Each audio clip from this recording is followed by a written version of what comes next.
On the streets of Kabul, mixed reaction to President Obama's decision to bring home some 33,000 U.S. troops by next summer.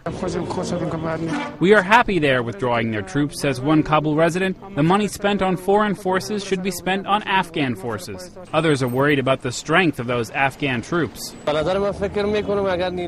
Afghan forces don't get the strength they need, Afghanistan will get into yet another new problem. Neither the army nor the police and other forces have the capability to take the security of even Kabul. Afghan President Hamid Karzai said Thursday his troops would be ready. There is mixed reaction from world leaders as well. French President Nicolas Sarkozy announced Thursday that the 4,000 French troops in Afghanistan will follow a similar withdrawal timeline.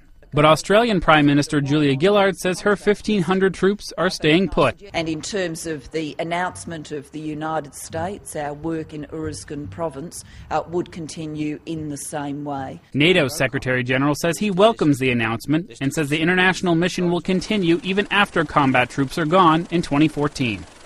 Noel Waghorn, The Associated Press.